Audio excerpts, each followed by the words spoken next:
Well, a happy Wednesday to you. Let's see, it's another day. Mariners lost again. Yeah, they lost their sixth straight last night, falling to the Angels 5-1. Seattle continues to find new ways to lose. This time it was a bases-loaded walk, and then they just started throwing the ball around the yard.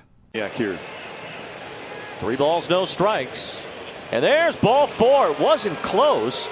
They still have him loaded with no outs. And Neto bunts first base side. It's a squeeze play. Gilbert from his knees throws it away. 1 run scores. Here comes Drury on his way to the plate. He points back at the third baseman Rojas, who will be called for obstruction, and Drury will score. Wow, this is a crazy inning. He ran right into him as he's trying to go down the line. 2 errors in this inning. And now Rengifo lines one to left center field. That's a base hit. It scores Moniak and Neto. It's a 5-run 5th inning, and welcome back Luis Rengifo. How important it is to have him back in there, Wayne. He's a guy that's been going the other way so effectively. Drives in 2. That might be 2. 1 and 2. Run does score. Mariners on the board.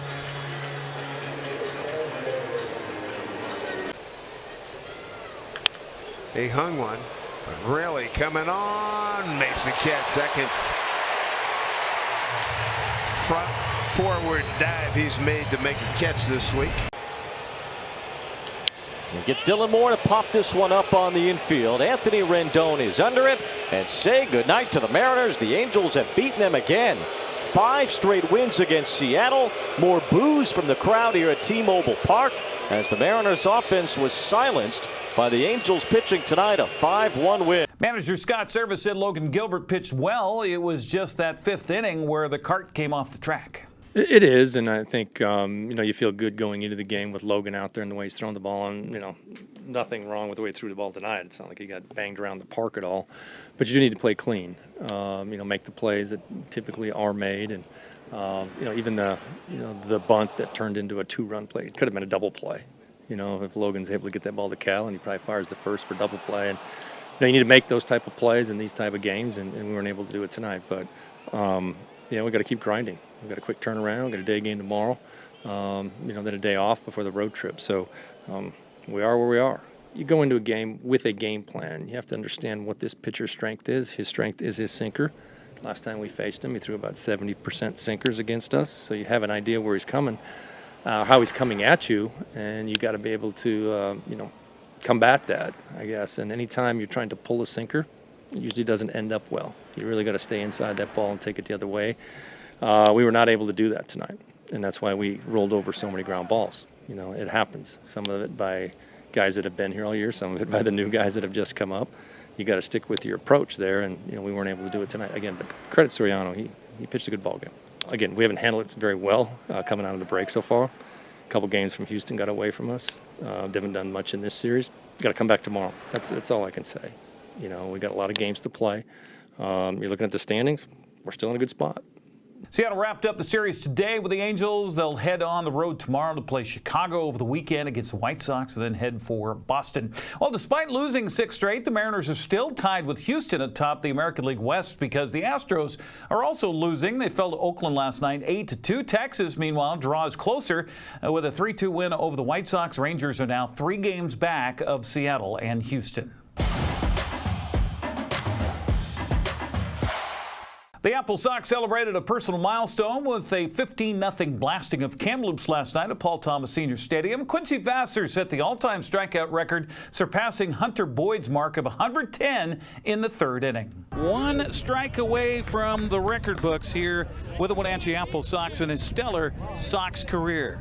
1-2 the count. Pitch on the way to the plate is strike 3 called. Gone looking is Sedekasi, and give Quincy Vasser the record.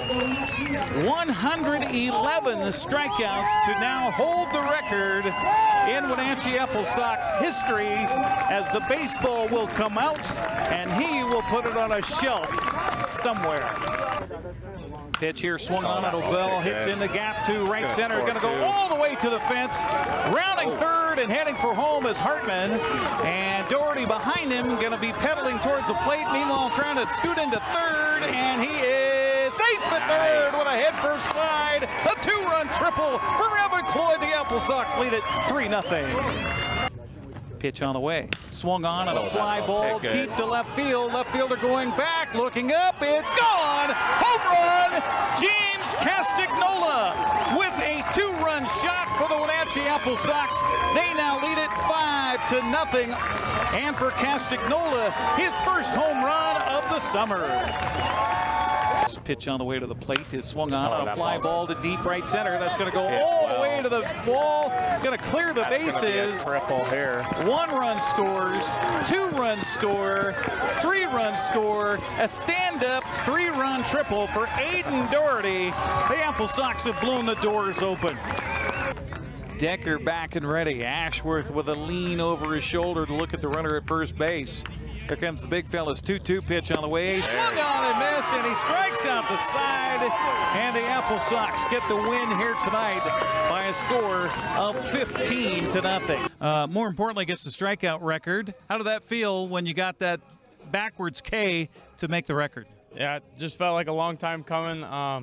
Just super happy with the team we have this year, and these guys have been helping each other throughout the lineup and on defense, and it's really easy to pitch when you're comfortable with the defense you have and the coaching staff we have. Great crowd on hand here tonight. When you got that record, it was announced and you took your hat off, I see. Was that a little recognition to your teammates and to the crowd here tonight? For sure. All 3 years I've been here is a blessing. All 3 years, great defense, great lineup.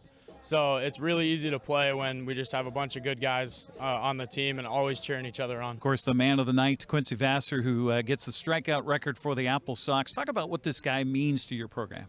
Oh yeah, Quincy was one of the first guys I recruited when I took the job here 3 years ago. So he was a local kid, and I had heard that he was dying to get on the AppleSox, and I was like, perfect guy for me, man. We're both locals, and we want to get this thing straightened out and on the right track. And he just bleeds for the AppleSox, man. He always says, he's like, the summer is more important to me than my school ball season. So he's the right type of guy to have in your clubhouse and the right type of guy to have leading you on the mound as well. Aiden Doherty drove in 6 runs on the night, while James Castagnola hit his first homer of the summer. Two teams meet again tonight at 6:35 at Paul Thomas Senior Stadium. You can listen to the game on Sunny FM. Out of West Coast League play last night, Bellingham edged Kelowna 1-0. Ben topped Cowlitz in 10 innings 6-5. Corvallis handed Ridgefield its first loss of the second half, 7-5. Walla Walla whipped Yacobo Valley 10-1. Portland stopped Springfield 8-4. Nanaimo and Edmonton postponed due to some smoke up in that area. Wenatchee's late in the second half. Standings in the north is now 2 games over Nanaimo and Bellingham. Port Angeles 2.5 games back. That's a look at sports. I'm Eric Granstrom. Have a happy Wednesday.